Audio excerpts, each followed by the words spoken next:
Hello, I'm Stephen Bloch and I'm a researcher here in language and communication. My research area focuses on people with progressive neurological conditions, particularly those with speech problems called dysarthria.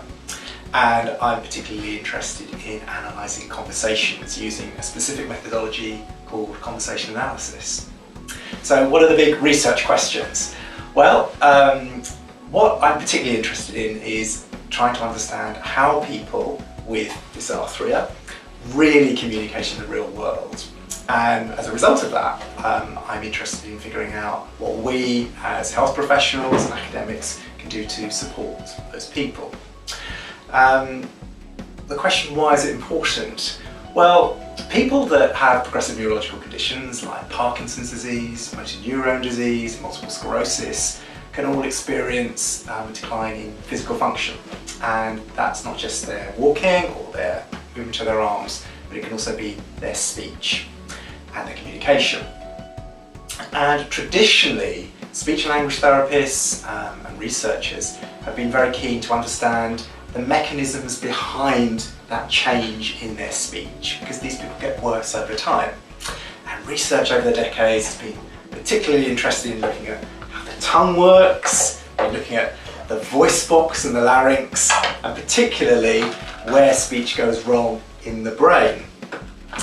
But whilst that's good from an academic point of view, from a practical point of view, we know that people in real life with progressive conditions adapt the way they communicate. And their partners, the people with whom they communicate themselves, are also very important.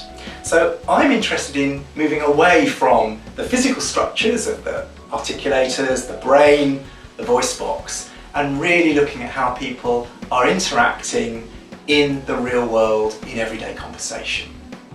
And the method I've been using is a very highly ethnographic method called conversation analysis, in which we video people at home without a researcher present and collect a large amount of data where people are having meals or talking over coffee, and then transcribing those conversations in a particular way.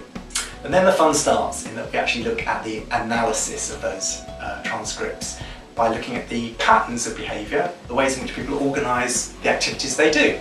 That could be how they tell stories, how they start conversations, particularly how they deal with problems when they occur.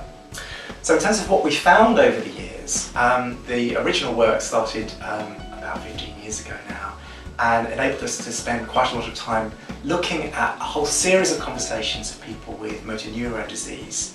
And we found that yes, they have problems with intelligibility and they have problems with speech, but that they're also very adept at changing the way in which they communicate, using different modalities, using augmentative communication systems, and really being creative with the different ways in which they manage their conversation. But clearly they have difficulties, and we were very interested in figuring out how do they manage those problems? What is it that both partners do to enable conversations to continue? And more recently, the research work has taken us to developing clinical tools. So a profiling tool for therapists to figure out how can we describe these people more accurately, more technically.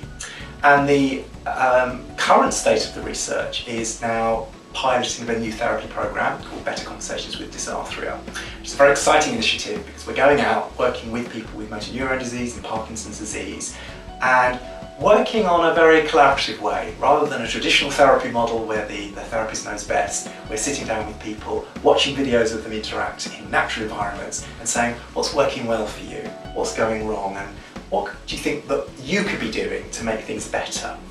So the idea is that we end up with a nice new self-management tool that therapists find comfortable, that can be delivered over a relatively short period of time, and that will complement traditional modes of therapy, working on the tongue, working on how people organise language in the brain, working on the larynx. Not replacing those, but offering another route through to helping people with their communication in real life.